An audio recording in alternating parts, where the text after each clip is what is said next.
जय भीम, नमो बुद्धा। साथियों, स्वागत है हमारे सत्य की राह चैनल पर। हमारा उद्देश्य किसी की भावनाओं को ठेस पहुंचाना नहीं है, लोगों में तार्किकता, जागरूकता, कुरीतियाँ, पाखंड से दूर रखना। हमारे चैनल पर नए आए हैं तो चैनल को लाइक करें, सब्सक्राइब करें और ज़्यादा से ज़्यादा वीडियो शेयर करें, जिससे हमारी आने वाली वीडियो आप तक पहुंच सके।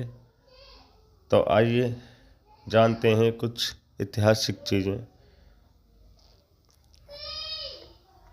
तो आज के इस वीडियो में मैं बात करने वाला हूँ बाल देवता के बारे में। बाल देवता का नाम तो हम सब ने सुना है, भारत में उसकी पूजा होती है। तो ये मुख्य रूप से बाल देवता कौन है, ये मैं इस वीडियो के अंदर आपको विस्तार से बताने वाला हूँ। तो आइए इस वीडियो की शुरुआत करते हैं।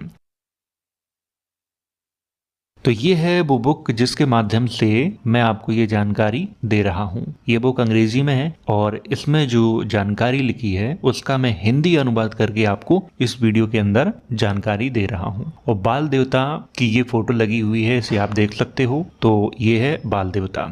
तो वीडियो की शुरुआत यहाँ से करते हैं। सबसे पहले बाल देवता के परिचय पे बात करते हैं। बाल होरस इनको कहा जाता है। वैसे इनके कई नाम मिलते हैं, अलग अलग सभ्यताओं में इस देवता को अलग अलग नामों से जाना जाता है, ये बात आपको ध्यान में रखनी है। और अलग अलग सभ्यताओं में इनकी अलग अलग कहानी मिलती है। मैं इस वीडियो में जो कहानी आपको बता रहा हूँ ये मिस्र के इतिहास में मिलती है। असीरिया के इतिहास में इनका अलग नाम मिलता है और इनके माता पिता के अलग नाम मिलते हैं। वो कहानी भी थोड़ी सी बदली हुई है। मेसोपोटामिया में और अलग कहानी मिलती है, ग्रीक में और अलग कहानी मिलती है। तो इस तरह से इस देवता के बारे में अलग अलग कहानियां प्रचलित हैं। तो यहाँ से वीडियो की शुरुआत करते हैं। बाल होरस प्राचीन मिस्र के सबसे महत्वपूर्ण देवताओं में से एक हैं। वे शक्ति, विजय और दिव्यता के प्रतीक हैं। उन्हें ईश्वर ओसिरिस और देवी आइसिस का पुत्र माना जाता है। उनका जन्म, पालन पोषण और संघर्ष मिस्र की पौराणिक कथाओं में एक महत्वपूर्ण स्थान रखता है।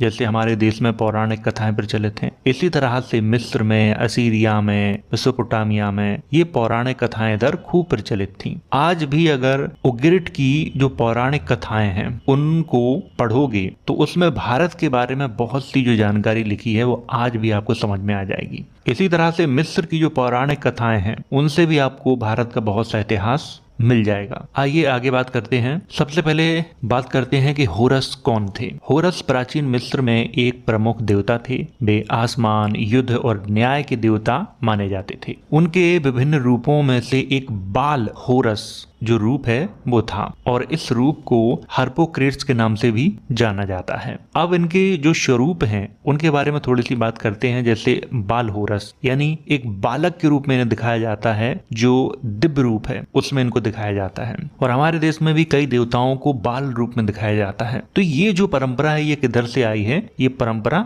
इधर से ही इंडिया में आई है। और ऐसा नहीं है कि ये परंपरा किसी एक धर्म में हो, बहुत धर्मों में है। बौद्ध धर्म में देखने को मिलती है, जैन धर्म में तो बाहुबली के रूप में इनकी पूजा होती है। हिंदू धर्म में श्री कृष्ण को बाल रूप में दिखाया जाता है, गणेश जी को बाल रूप में दिखाया जाता है, हनुमान जी को भी बाल रूप में दिखाया जाता है। हालांकि इसकी चर्चा मैं आगे करूंगा तब आपको समझा दूंगा। तो बाल के रूप में इनकी पूजा होती है। और होरस द एल्डर के रूप में जब इनकी पूजा होती है तो ये आकाश के देवता भी कहे जाते हैं। होरस द अवेंजर, तो ये अपने पिता की हत्या का बदला लेने वाला एक योद्धा के रूप में इनकी पूजा होती है। व्यक्ति एक ही है और उसकी पूजा कई रूपों में हो रही है। बाल रूप में हो रही है और आकाश के देवता के रूप में हो रही है और अपने पिता की हत्या का बदला लेने के रूप में यानी एक योद्धा के रूप में भी इनकी पूजा होती है। इस बात को आपको ध्यान में रखना है। होरस का जो पारिवारिक इतिहास है उस पर थोड़ी सी एक नजर डाल लेते हैं। और उनके जो पिता थे उनका नाम था ओसिरिस और ओसिरिस को मिस्र के राजा और पुनर्जन्म का देवता माना जाता है। मिस्र के राजा को क्या कहा जाता है? फिरौन कहा जाता है। तो वो मिस्र के फिरौन भी थे और पुनर्जन्म के देवता भी थे, ऐसा मिस्र की कथाओं में प्रचलन है। उनके भाई थे सेथ। तो सेथ ने क्या किया था कि छल से उनकी हत्या कर दी थी और उनका जो शरीर था वो कई टुकड़ों में बांट दिया था। और माता का नाम था आइसिस। देवी आइसिस ने ओसिरिस के शरीर के टुकड़ों को क्या किया कि खोज के इकट्ठा किया और उन्हें पुनः जीवित किया। वैसे ये संभव नहीं है लेकिन कथाएं हैं और कथाओं में तो कुछ भी संभव है। उन्होंने दिव्य शक्ति से क्या किया कि ओसिरिस से गर्भ धारण किया और बाल होरस को जन्म दिया। यानी पिता की मृत्यु के बाद बाल का जन्म हुआ। ये बात आपको यहाँ पे समझनी है। अब यहाँ शत्रु के रूप में किसको दिखाया गया है? सेथ को दिखाया गया है। सेथ मिस्र का क्रूर और चालाक देवता था। उसने बाल होरस को मारने की कई कोशिशें की, लेकिन जो उसकी माँ थी बाल की, आइसिस ने उसकी रक्षा की थी। बाल होरस का जन्म और लालन पालन। आइसिस ने बाल होरस को मिस्र के दलदली क्षेत्रों में छुपाकर पाला था। उन्हें बचपन में कई कष्टों और खतरों का सामना करना पड़ा। अब दलदली क्षेत्रों में रहोगे तो कई कष्टों का सामना करना पड़ेगा। तो ये दलदली क्षेत्रों में क्यों रह रहे थे? क्योंकि सेथ इसे न मार डाले, इसी कारण देवी आइसिस और अन्य देवताओं ने उनकी रक्षा की। बाल होरस से जुड़ी प्रमुख घटनाएं, इन पर भी आपको ध्यान देना है। और हमारे देश में भी इस तरह की कहानियां प्रचलित हैं। सांप और बिच्छुओं से बचाओ। सेथ ने क्या किया कि बाल होरस को मारने के लिए जहरीले जीवों को भेजा, लेकिन देवी आइसिस ने क्या किया कि जादुई मंत्रों की शक्ति से होरस की सुरक्षा की। और आकाश और सूर्य के देवता के रूप में भी इनको पहचाना जाता है। कहा जाता है कि होरस का एक नेत्र सूर्य और दूसरा नेत्र चंद्रमा है। यानी होरस की एक जो आंख है वो सूर्य है और दूसरी आंख चंद्रमा है। ऐसा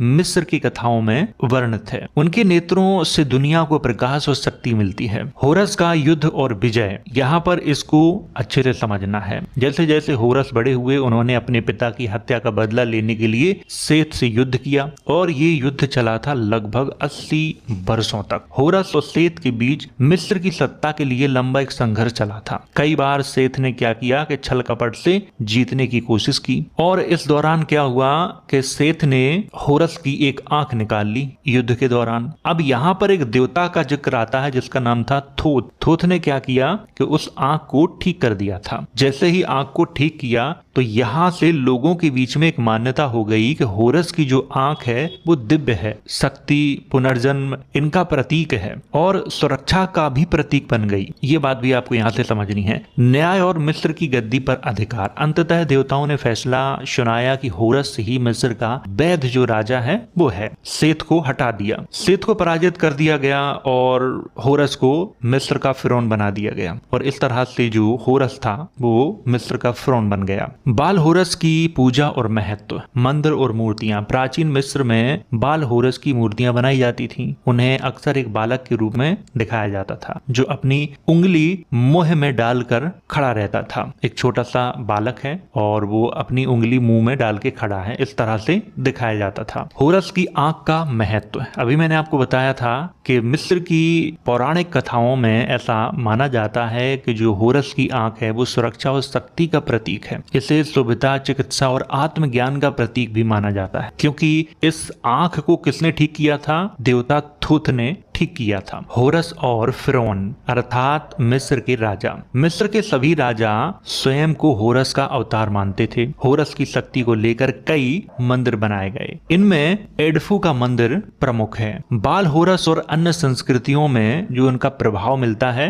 वो ग्रीक और रोमन संस्कृति में। ग्रीक सभ्यता में बाल होरस को हिप्पोक्रेट्स के रूप में जाना जाता था। वे गुप्त ज्ञान और मौन के देवता माने जाते थे। यानी ग्रीक में ऐसा प्रचलन था कि जो बाल देवता हैं या बाल होरस हैं वो मौन के देवता हैं, चुप रहते हैं वो। जबकि मिस्र की कथाओं में इस तरह की मान्यता नहीं है। वहां वो राजा भी हैं और अपने पिता का बदला भी ले रहे हैं। उनकी बाल रूप में भी पूजा हो रही है और एक योद्धा के रूप में भी उनकी पूजा हो रही है। ईसाई धर्म में भी इसी तरह की मान्यता प्रचलित है। कुछ विद्वानों के अनुसार ईसा मसीह के बाल रूप की अवधारणा बाल होरस की कथाओं से प्रेरित हो सकती है। दोनों के माता पिता दिव्य थे, दोनों ने संघर्ष किया और दोनों को राजा के रूप में स्वीकार किया गया। अंत में मैं एक मैप दिखाऊंगा और उसमें आपको ये भी बताऊंगा कि जो बाल देवता थे उनका जो प्रभाव था सबसे ज्यादा किस क्षेत्र में था, ये मैं आपको दिखाऊंगा। बाल होरस की आज की दुनिया में प्रासंगिकता।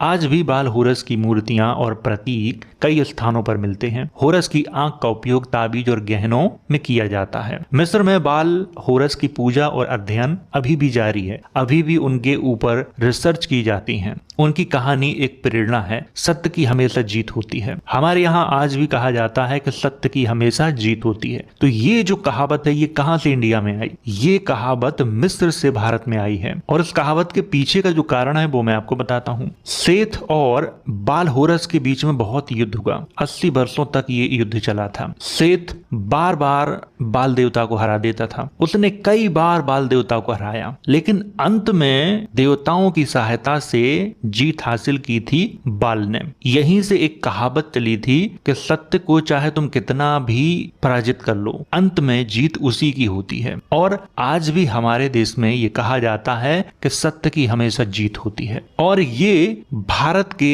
सभी धर्मों में मौजूद है। हिंदू धर्म में देख लो, जैन धर्म में देख लो, बौद्ध धर्म में देख लो, इन तीनों में ये चीज आपको देखने को मिलेगी। बाल देवता वे देवता होते हैं जो बालक के रूप में पूजे जाते हैं। ये विभिन्न धार्मिक और सांस्कृतिक परंपराओं में पाए जाते हैं, और कई बार इनकी मान्यता चमत्कारी शक्तियों वाले बालक के रूप में होती है। भारत सहित विश्व के कई सभ्यताओं में बाल देवता की उपासना प्रचलित रही है। उनकी कहानी ये सिखाती है कि कठिनाइयों के बावजूद ईमानदारी और सत्य की जीत होती है। आप जो भी काम कर रहे हैं सच्चाई के साथ करते जाइए, भले ही उसमें कितनी भी कठिनाइयां हो और कितनी बार भी आपको पराजय का सामना करना पड़े, अंत में जीत आपकी होगी। अब बात करते हैं कि भारत में बाल देवता से प्रेरित कौन कौन से देवताओं की पूजा होती है। सबसे पहले बात करते हैं बाल गोपाल के बारे में, यानी श्री कृष्ण के बारे में। श्री कृष्ण का बाल रूप बाल गोपाल के नाम से प्रसिद्ध है। उनका बचपन चमत्कारी घटनाओं से भरा था, जैसे पूतना का वध, माखन चोरी, कालिया नाग का नाश, और जो उनके भक्त हैं वो लड्डू गोपाल के रूप में उन्हें अपने घर में रखते हैं। इसके आप लोगों ने वीडियो